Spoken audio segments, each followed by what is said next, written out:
Look at here, कल मैंने एक ये होमवर्क दिया था क्वेश्चन, आप कह रहे हो कि मैम ये नहीं हुआ है ना। चले, हमें जो डिजिट्स दे रखी है यहाँ पे वो क्या दे रखी है, 2, 3, 4, 5 और 6 दे रखी है कि एक एक सीट इधर शिफ्ट हो जाओ, गुड इवनिंग। और हमें इन्हीं डिजिट्स को लेकर के कैसा नंबर बनाना है, इवन नंबर बनाना है ना। तो पहले तो ऑल पॉसिबल आउटकम्स बताएंगे, ऑल पॉसिबल आउटकम्स, यानी कि बिना किसी कंडीशन के तो मैक्सिमम कितने तरीके के नंबर हमारे पास बन सकते हैं 5 डिजिट के। तो ये वाला प्लेस जो है वो 5 तरीके से फिल हो सकता है, ये वाला 4 तरीके से, ये 3, ये 2 और ये 1 तरीके से। तो हमारे पास ऑल पॉसिबल आउटकम्स कितने आ जाएंगे, 5 इंटू 4 इंटू 3 इंटू 2 इंटू 1, यानी कि 120 आ जाएंगे। ठीक है, अब आ जाओ फेवरेबल आउटकम में। फेवरेबल, बेटे रिस्क निकाल ले जो फेवरेबल आउटकम्स में। अब वो देखो इवन नंबर कह रहा है, इवन नंबर का मतलब है कि यूनिट प्लेस जो है हमारा, इवन नंबर के लिए जो यूनिट प्लेस डिजिट है वो क्या हो सकती है, या तो 2 हो सकती है, या तो 4 हो सकती है, या तो 6 हो सकती है, तभी इवन नंबर बनेगा, है ना। तो मैंने एक केस लिया जिसमें यूनिट प्लेस को 2 लिख दिया, बाकी के 4 प्लेस फिल हो जाएंगे अलग अलग तरीके से। और एक नंबर लिया जिसमें मैंने यूनिट प्लेस को 4 से फिक्स कर दिया, या फिर हमने यूनिट प्लेस को 6 से फिक्स कर दिया।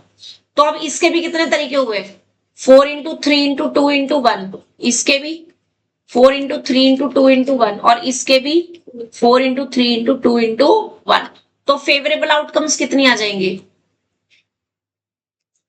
फेवरेबल आउटकम्स कितनी आ जाएंगी जी,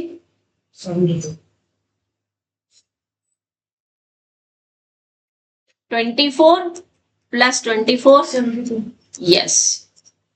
और रिक्वायर्ड प्रोबेबिलिटी कितनी आ जाएगी, की प्रोबेबिलिटी ऑफ इवन नंबर कितनी आ जाएगी, 72 अपॉन 120। किससे डिवाइड किया, 4 से नहीं हो रहा तो 4 से करो, अभी भी फिर से 2 से हो रहा है तो 9 अपॉन 15, अब 3 से हो रहा है, that will be the answer. ठीक है, अब बात आती है तुम्हें इसका ऑड नंबर बनाना है। तो फॉर ऑड नंबर के लिए आपका जो यूनिट प्लेस डिजिट है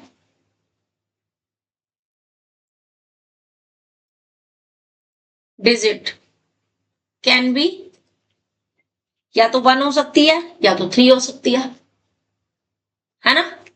तो अब अगर मैं यूनिट प्लेस डिजिट को एक बार तो 1 लिख दूं और एक बार मैं 3 लिख दूं, तो बाकी के 4 प्लेसेस 4 इंटू 3 इंटू 2 इंटू 1 तरीके से फिल हो जाएंगे, हो जाएंगे, राइट राइट। तो इसके बाद आपका जो रिक्वायर्ड प्रोबेबिलिटी हो जाएगी, यानी कि probability of odd number, that will be, अभी फेवरेबल आउटकम कितने हो गए, 24 प्लस 24, 48। 4 से डिवाइड किया, 3 से डिवाइड किया, 2 से डिवाइड किया, दैट इज आंसर, इजी। ठीक है, चलिए नेक्स्ट देखिए। अब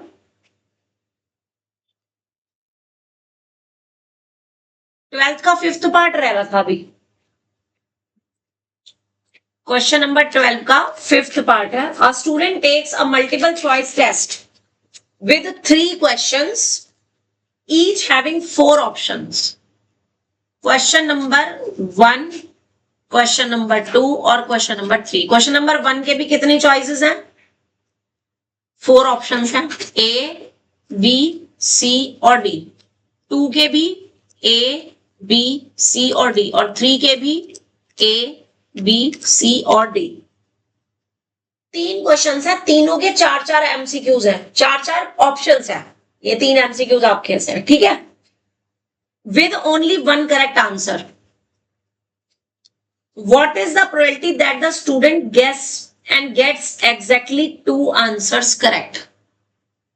ठीक है कि एग्जैक्टली उसके 2 आंसर करेक्ट होने चाहिए।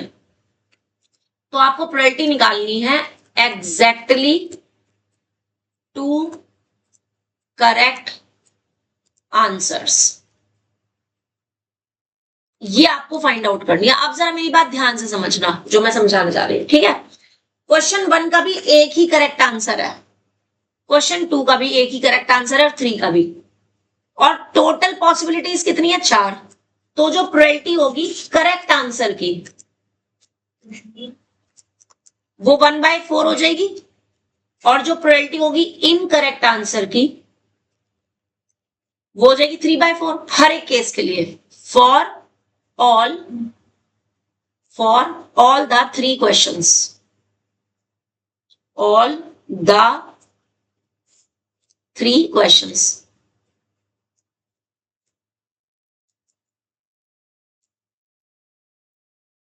ठीक है ना। अब वो कह रहा है कि एग्जैक्टली 2 के करेक्ट आंसर चाहिए, तो probability of exactly 2 correct answers will be, हो सकता है पहले का करेक्ट आंसर हो, दूसरे का भी करेक्ट आंसर हो, और तीसरे का क्या आ जाए, रॉन्ग आ जाए, या पहले का करेक्ट हो, दूसरे का रॉन्ग हो, थर्ड का करेक्ट हो, और या हो सकता है पहले का इनकरेक्ट हो और लास्ट वाले जो 2 हैं उनकी करेक्ट हो। और के लिए हम क्या करते हैं, प्लस करते हैं, और ये तीनों ही क्वांटिटी 3/64 है। जब इन तीनों को ऐड करोगे तो 3 टाइम्स 3/64 आ जाएगा, और अब इसको कटिंग कर दो, हो रही है इसी से कटिंग, नहीं होगी, that will be your answer. ठीक है, यस ठीक। अब इसी पर बेस्ड मुझे जरा क्वेश्चन करके दिखाना, इसी में सेम क्वेश्चन में अगर वो आपसे पूछ ले find the probability of exactly 1 correct answer, probability of exactly 1 correct answer, तब क्या करोगे, निकाल के दिखाओ खुद से।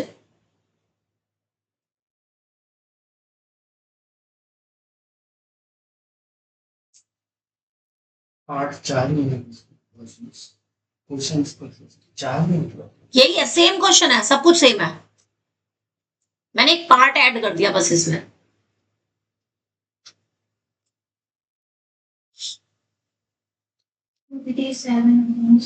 क्या लिखेंगे,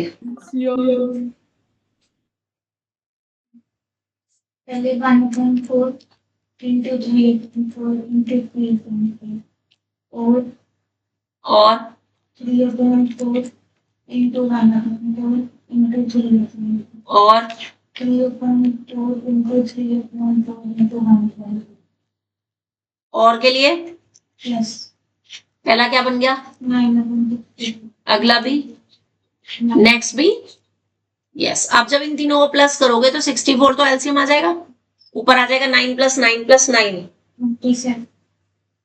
यस। कटिंग हो रही है, नहीं हो रही, यही आपका आंसर आ गया। ठीक है, अब बात सुनना मेरी ध्यान से। अब अगर वो कहे find the probability of at least 1 correct answer, अब एटलीस्ट 1 करेक्ट आंसर का मतलब है या तो एक क्वेश्चन का आंसर सही हो, या 2 के सही हो, या तीनों के सही हो। तो मैं क्या करूंगी, 1 में से माइनस कर दूंगी probability of no correct answer,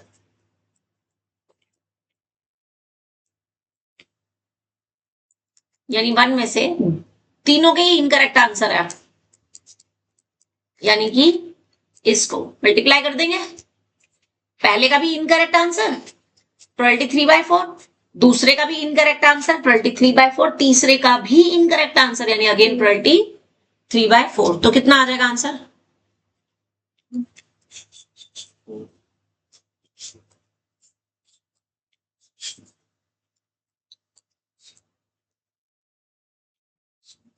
37 64 बोलो क्वेश्चन समझ आया कि नहीं?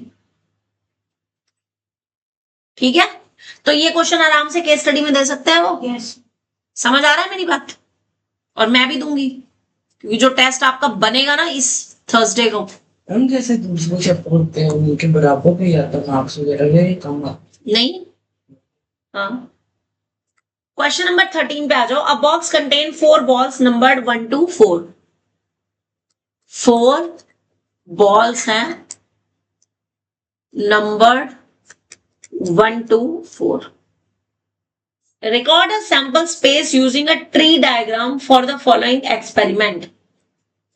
First part.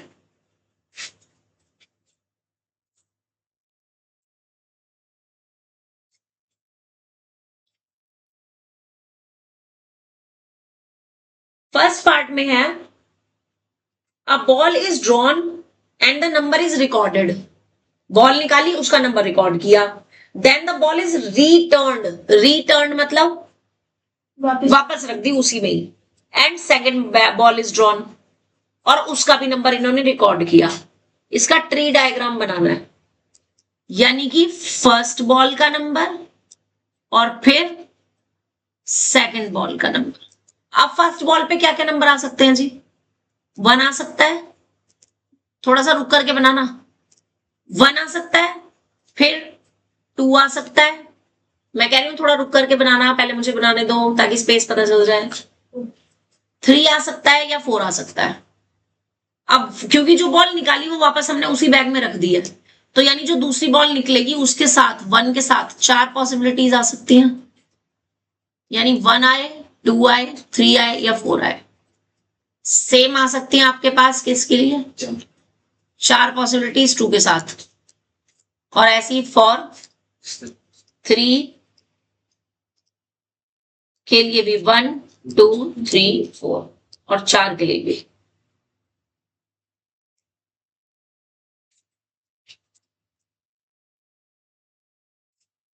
ठीक है, अब इनकी प्रोबेबिलिटी की बात करते हैं, क्योंकि ये चारों की चारों किससे निकली थी? एक ही बैग से निकली थी।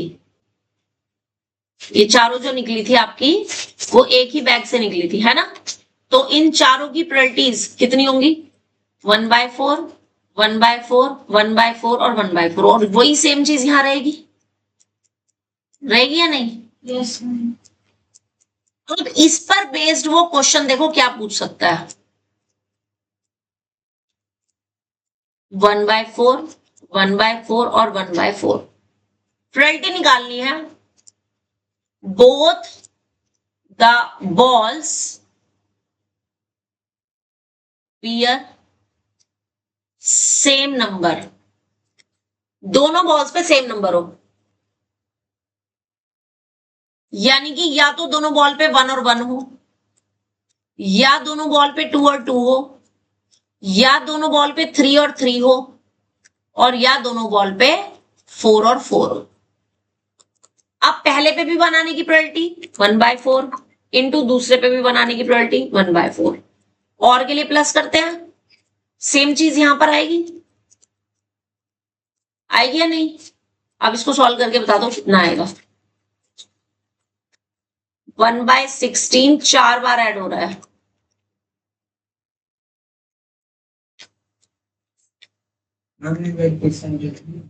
यही चीज देखो, वो कह रहा है एक बैग है, इसको अज्यूम कर एक बैग है, उसके अंदर 4 बॉल हैं, चारों पे नंबर लिखे हुए हैं 1 2 3 4। तुमने एक बॉल निकाली, उस पर कोई भी नंबर हो सकता है ना, आपने नंबर उसका रिकॉर्ड कर लिया, लिख लिया, और वो उसको बैग में वापस डाल दिया। फिर उसके अंदर से दूसरी बॉल निकाली, तो दूसरी बॉल फिर से चारों में से कोई भी निकल सकती है।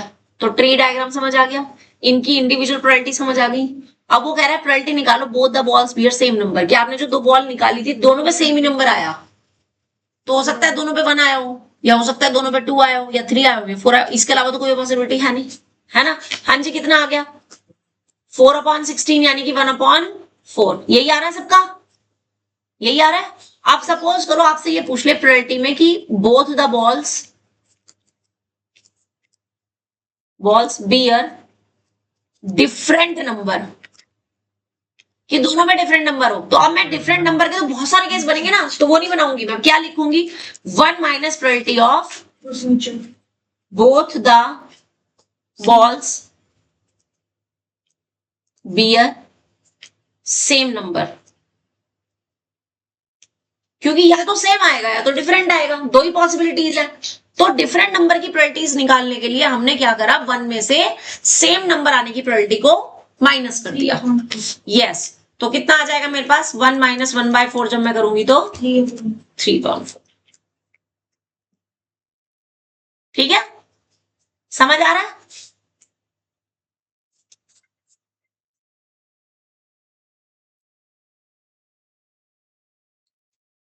आगे next is second part.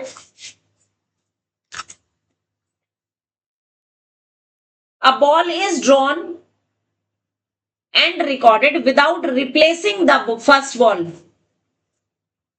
The experiment draws and record the second ball.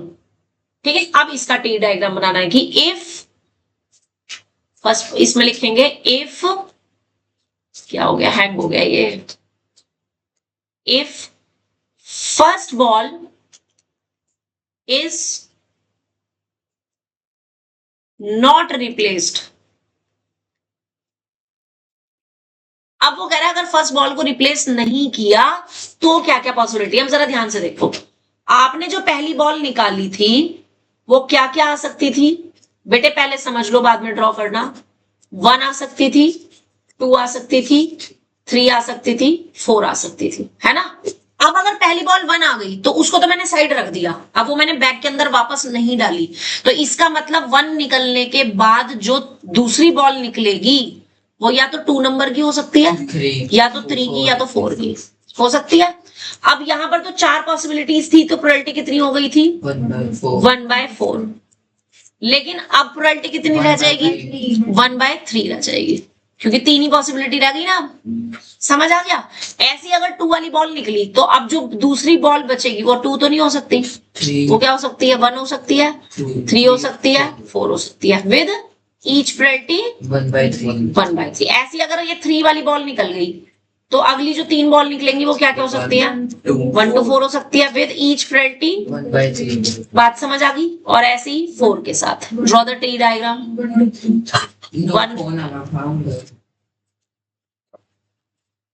1/3 बोलो, टी डायग्राम समझ आया कि नहीं, कर दो।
ड्रॉ कर लिया, ठीक है। अच्छा, अब अगर वो इसमें सैंपल स्पेस कहे, वो कह रहा है क्वेश्चन में कि right it's sample space, sample space. तो अब सैंपल स्पेस में क्या क्या पॉसिबिलिटीज बन रही है, देखो कैसे पता चलेगा। अगर पहली बॉल 1 है तो उसके बाद सेकंड वाली 2 बन सकती है, अगर पहली 1 है तो उसके बाद 3 बन सकती है सेकंड वाली, अगर पहली 1 है तो उसके बाद सेकंड वाली 4 बन सकती है। यानी 1 के ये 3 केसेस हो गए, 1 2 1 3 और 1 4। ऐसे ही बाकी के 3 2 के लिए, ऐसी बाकी के 3 3 के लिए, और ऐसे ही बाकी के 3 4 के लिए लिख देंगे।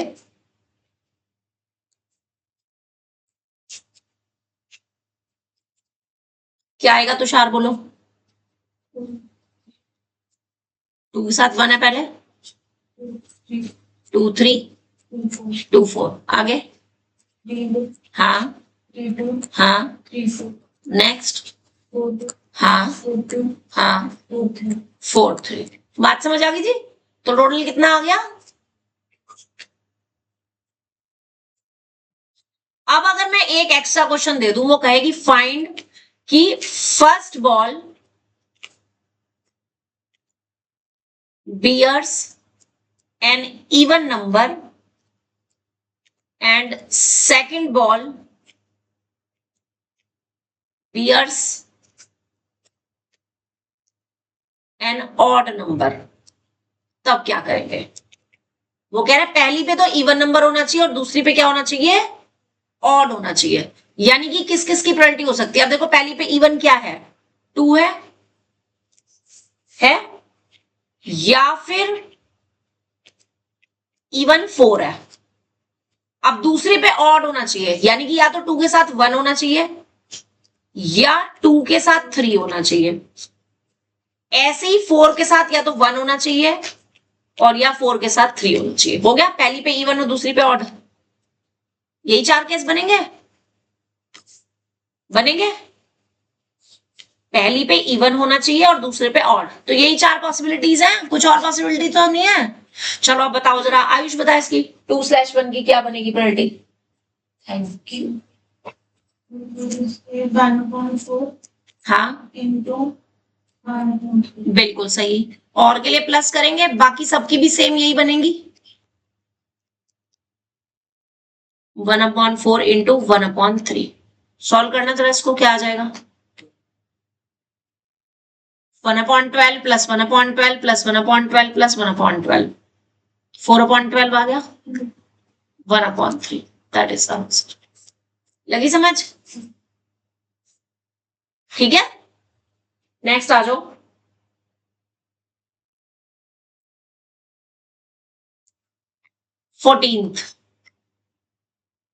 Question number 14।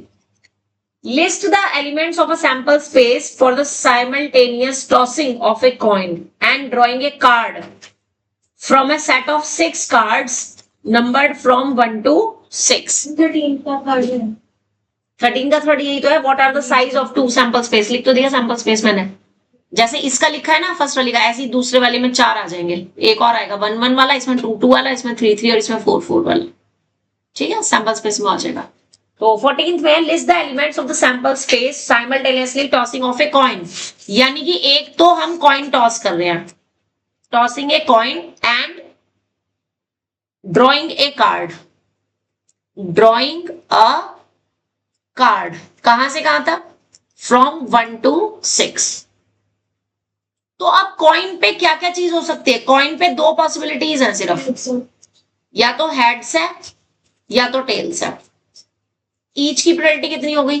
1/2 अब उसके बाद मुझे एक कार्ड सेलेक्ट करना है ना, तो हेड आया तो भी एक कार्ड सेलेक्ट करना है, तो 6 में से कोई भी एक कार्ड आ सकता है। 1 2 3 4 5 और 6। 1 2 3 4 5 6 और हर एक की प्रोबेबिलिटी कितनी होगी? 1/6 ईच। 1 आने की भी, 2 आने की भी, 3 की भी, 4 की भी, 5 की भी, 6 की भी होगी। सेम ऐसी टेल के साथ भी हो सकता है कि जो टेल आया उसके बाद जब मैं एक कार्ड लूंगी तो वो 1 से लेकर के 6 तक कुछ भी आ सकता है। 4 5 या 6। Same with 1/6 probability each. अब इसका सैंपल स्पेस बताना जरा, क्या बनेगा?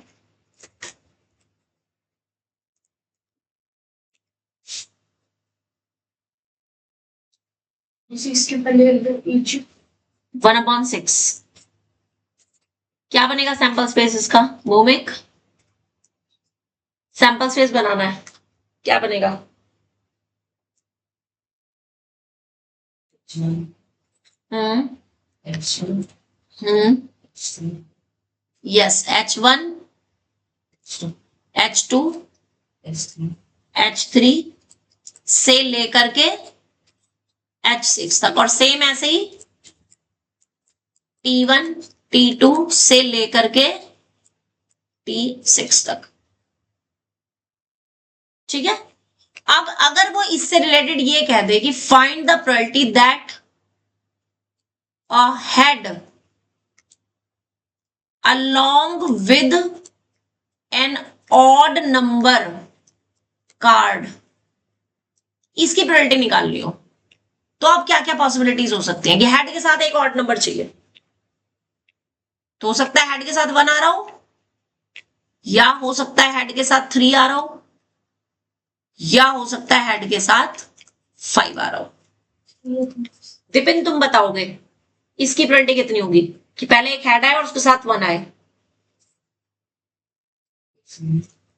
अभी ऊपर किया था ना हमने, ये सब कैसे किया था ये वाले क्वेश्चंस में? 2 1 की प्रोबेबिलिटी कैसे की थी?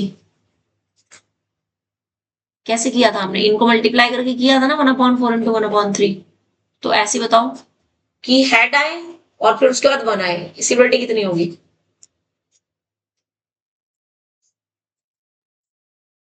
2 1 6 और के लिए प्लस करेंगे, इसमें भी प्रोबेबिलिटी सेम रहेगी और यहां पर भी सेम रहेगी। कितना आ जाएगा ये? हाँ, ये बेसिकली 12 है और 3 बार है ये 1/12 प्लस 1/12 प्लस 1/12 यानी कि 3/12, तो 1/4 आ जाएगा। पूरा क्वेश्चन समझ आ गया कि नहीं? यस अच्छे से समझ आ गया कि नहीं? पक्का समझ आ गया कि नहीं? हाँ जी मालिक, लास्ट चल रहा है 15 16, बस ये चैप्टर खत्म। इसके बाद छुट्टी दो नहीं, इसके बाद क्वेश्चन नंबर 15 प्रैक्टिस कराऊंगी ना। Question number 15, 3 coins are tossed, 3 coins are tossed and the number of head is recorded. Number of head is recorded. Gurjot आप बताओ 3 कॉइन्स टॉस करने पे टोटल आउटकम्स कितनी बनेंगी?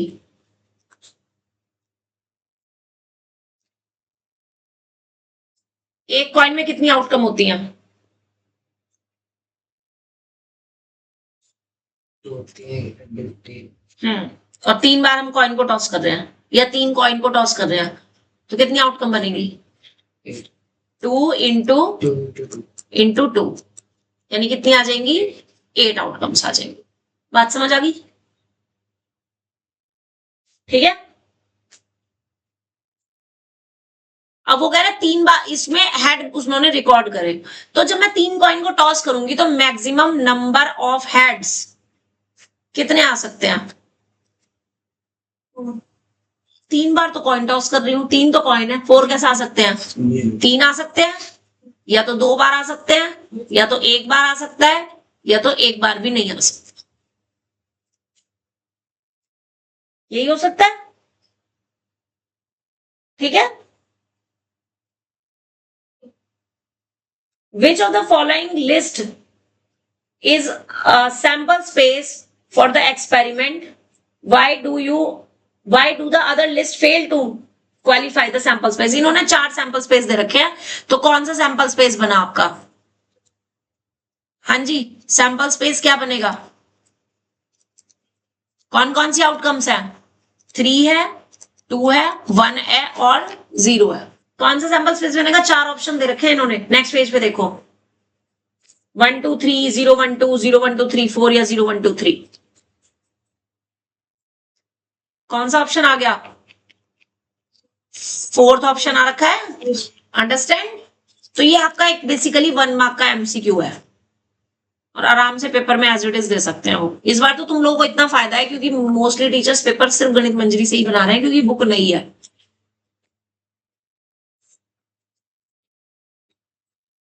Last question, question number 16। Suppose you drop a die at random on the rectangular region. एक rectangular reason है,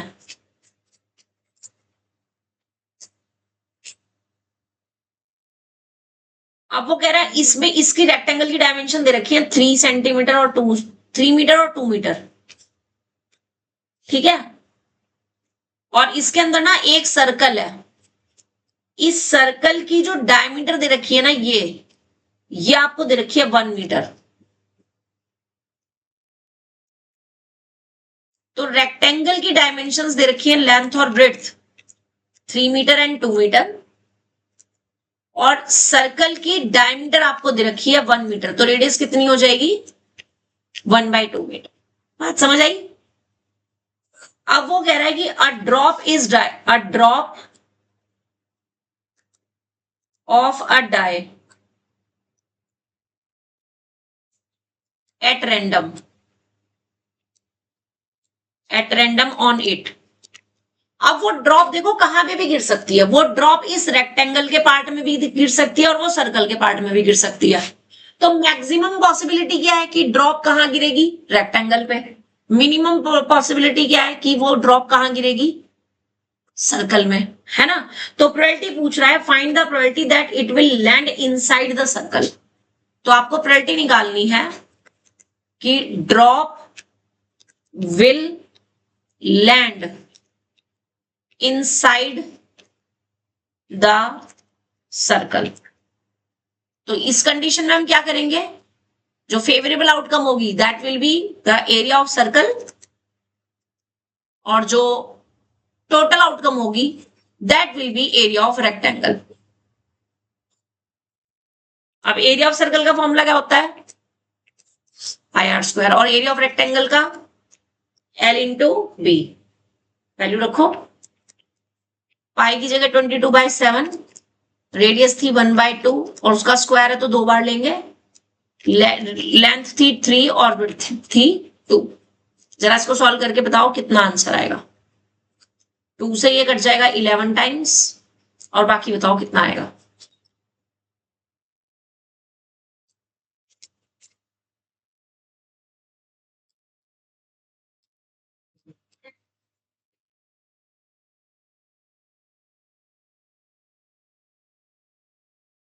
that is your answer. Question समझ आ गया? यस अभी बुक बंद करने की जरूरत नहीं है। नहीं नहीं, अभी तो बहुत टाइम पड़ा है। 15 सिर्फ आ जाए। शांत शांत शांत शांत, प्रैक्टिस ना कराऊं तुम्हारी, ऐसा थोड़ी। कोई नहीं कर। अच्छा, पता तुम्हें भी? आगे तुम्हारा अब अगला चैप्टर शुरू हो जाएगा इसका, सीक्वेंस एंड प्रोग्रेशन वाला, एपी वाला। इसके क्वेश्चन सॉल्व कर ले, थोड़ी सी प्रैक्टिस कराऊंगी, उसके बाद छुट्टी करेंगे, ठीक है? 6 बजे कर दो। हाँ, डॉट 6 बजे, लेकिन डॉट 5 बजे आया भी करो उसके लिए, ठीक है? चलिए राइट डाउन, एक्स्ट्रा क्वेश्चन दे रही हूँ मैं।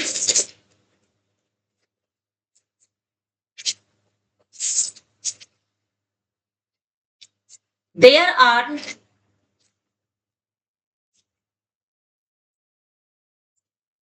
2 fruit baskets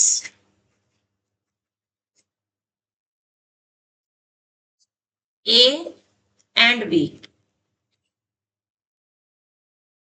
Basket A has 3 mangoes, 2 bananas and 2 apple.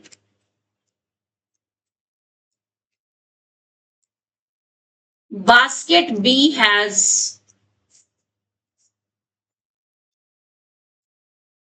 3 pears, 2 guavas and 1 pineapple. ठीक है? ड्रॉ, अच्छा एक चीज और, 1 fruit from each basket is selected. Draw its tree diagram. Second part, write sample space. Third part, find the probability of selecting a mango and a guava.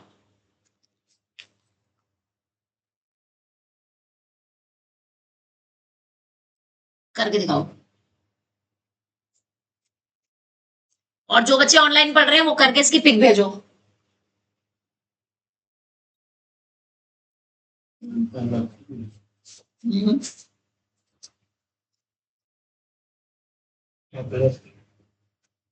किसी ने नहीं दिया।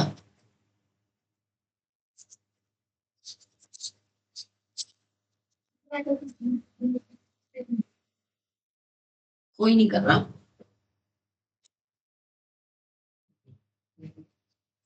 और सबसे क्यों ही कराए? जिन्होंने यूज ही नहीं करा, जिन्होंने उस दिन टेस्ट दिया, उन्होंने कहा मैम स्टेप ट्राई नहीं, तो फिर मैं उनसे कैसे ले सकती हूँ? ये उस दिन वो करा था ना बॉम्ब ब्लास्ट। फिर आज भी प्रेजेंट ये इसके पीछे होंगे पक्का ना, टीवी के पीछे, तो उधर से करके दिखाओ जी जरा फटाफट से। ट्री डायग्राम बनाओ इसका।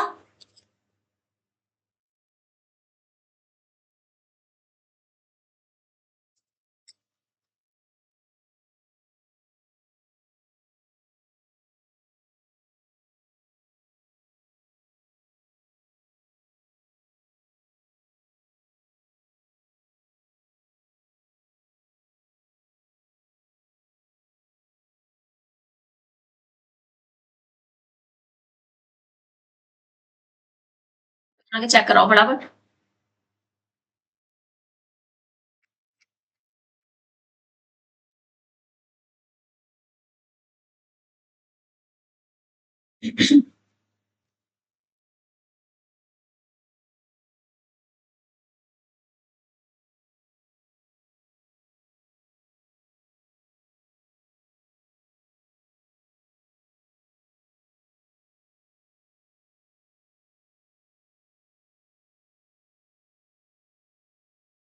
क्या क्या है बास्केट ए में?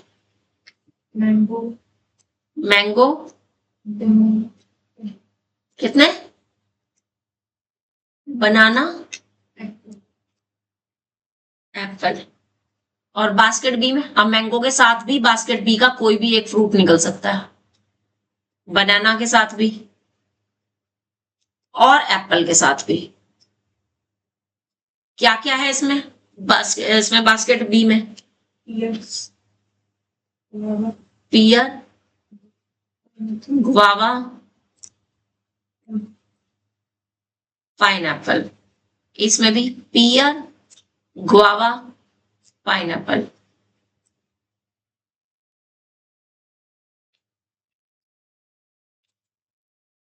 इसमें भी पियर, गुआवा, पाइनएप्पल। चल भाई दिपिन शुरू हो जा। मैंगो सेलेक्ट करने की प्रायोरिटी कितनी होगी? क्यों? कितने मैंगो हैं बास्केट वन में?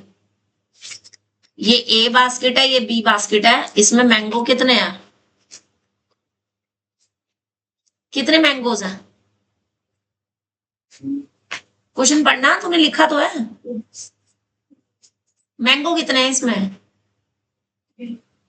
3 मैंगोज हैं। और बनाना कितने हैं? 2। और एप्पल कितने हैं? एप्पल भी 2। तो मैंगो जब 3 है तो फेवरेबल आउटकम 3 हो गई, और टोटल फ्रूट कितने हो गए? 7 टोटल 7 हो गए। अब बी में कितने हैं? पियर कितने हैं? 3। और में मैंगो बनाना एप्पल बास्केट में पहले बनाना एप्पल उससे कोई फर्क नहीं पड़ता। 3 गुआवा कितने हैं? और पाइनएप्पल 1 है। तो इसमें टोटल कितने हो गए? 6 फ्रूट हो गए। आप बताइए मैंगो की प्रायोरिटी कितनी होगी? 3/7। बनाना की प्रायोरिटी 2/7। एप्पल की प्रायोरिटी और पियर की प्रायोरिटी 3/6। 7 थोड़ी, सेकंड वाली उसमें 6 हैं फ्रूट्स। गुआवा की और इसकी लगी समझ? ऐसे बनता है टी डायग्राम। समझ आ गया दिपिन? समझ आ गया? वरना तूने टेस्ट में 1/3 लिख देना था। अभी यही करना था ना तूने, है? अब आपको प्रायोरिटी किसकी निकालनी है थर्ड पार्ट में? A mango and a guava. तो मैंगो की प्रोबेबिलिटी कितनी है? और गुआवा की 2/6। कितना आएगा आंसर? 1/6। क्योंकि 2 से कटा 3 टाइम्स, 3 से ये 3 कट गया, बच गया तो 1/7। बोलो समझ आ गया? हेलो, ठीक है। अगला क्वेश्चन,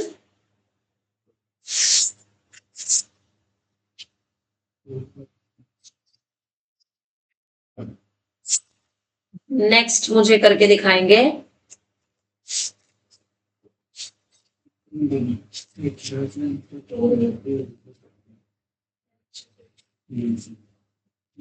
जिसमें तो इसके सॉल्यूशंस है ना केवल। Wait, 9th class probability।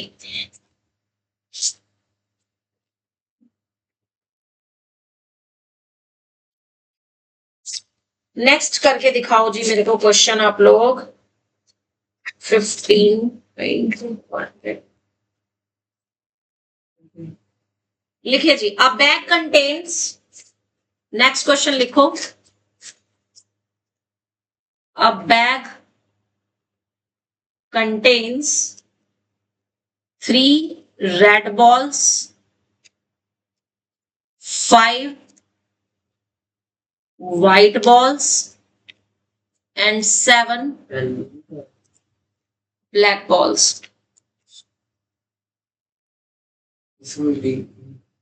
ठीक है। और क्वेश्चन है 2 balls are drawn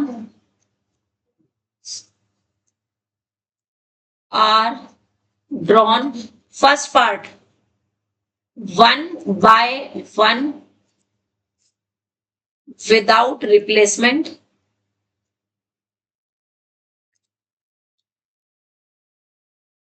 और सेकंड पार्ट है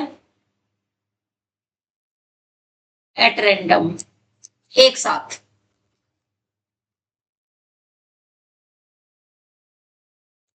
विदाउट रिप्लेसमेंट का मतलब है जो मैंने एक बॉल निकाली उसको साइड रख दिया, उसको वापस बैग में नहीं डाला है। Find the probability both the balls are of same colour in each case. दोनों केस में आपको प्रोबेबिलिटी निकालनी है कि जो आपकी बॉल होगी वो सेम कलर की होगी, चाहे मैं 1/1 निकालूं 1 by 1 विदाउट रिप्लेसमेंट, और चाहे मैं एक साथ निकालूं। करके दिखाओ जरा।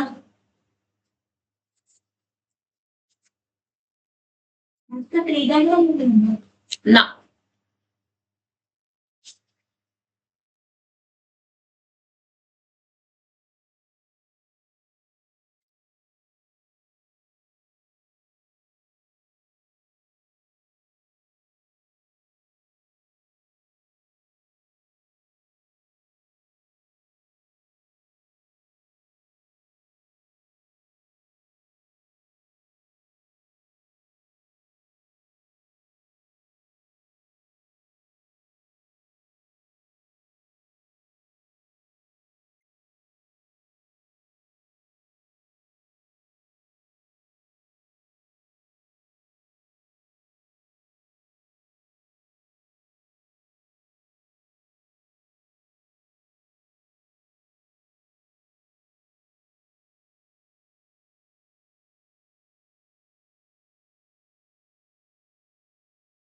तुषार बोलो।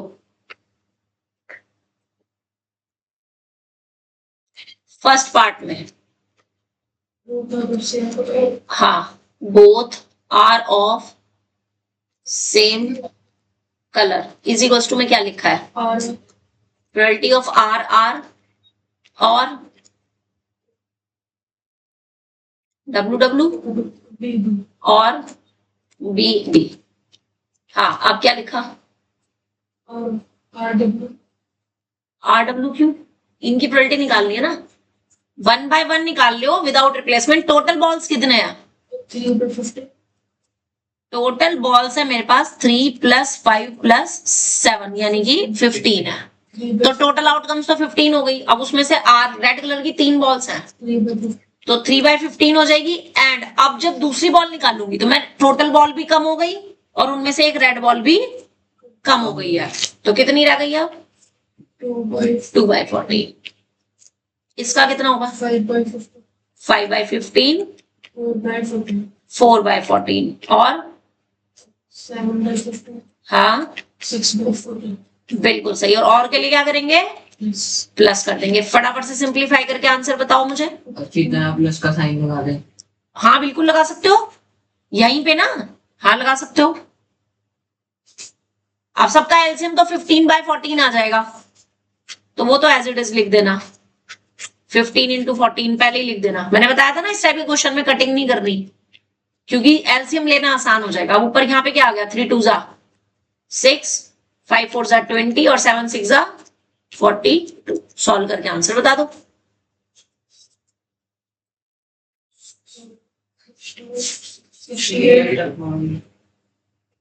68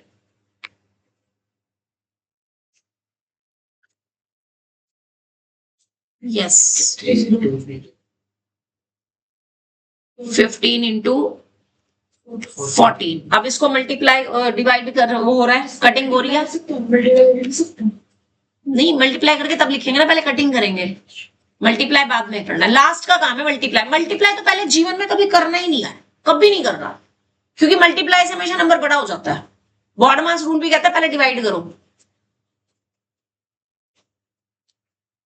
कट करो 7 34 और किसी से कट नहीं रहा तो 34/105 that is answer.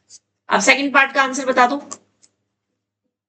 Probability of दोनों आर या दोनों व्हाइट या दोनों ब्लैक। अब की बार दोनों बॉल इकट्ठे निकाल रहे हो आप। 2 बॉल एक साथ निकाल रहे हो। Both the balls are drawn at random एक साथ निकाल रहे हो। अच्छा ये वाला रहने देना इसमें कंसेप्ट दूसरा लगेगा। कोइन डैट जी भेज दो बस हो गया इनका भेज रही हूँ मैंने 2 मिनट बस भेज मैम बस 2 मिनट बस इनका हो गया। तो इसमें ये वाला केस रहने देना एट रैंडम वाला क्योंकि 2 बॉल्स आप एक साथ नहीं निकाल सकते। इसका रूल आपके में नहीं है भाई 11th क्लास में है। ठीक है जब आप एक से ज्यादा सिलेक्ट करते हो एट रैंडम वो सिलेबस में नहीं है तो इसको रहने देना राइट। चलो अब कल मैं आपका नया चैप्टर शुरू करूंगी और इसका टेस्ट आपका थर्सडे को है प्रोबेबिलिटी का। ठीक है मैसेज जा रहा है। ओके जो बच्चे ऑनलाइन है उन्होंने कर लिया ये क्वेश्चन। Yes, ma'am. चल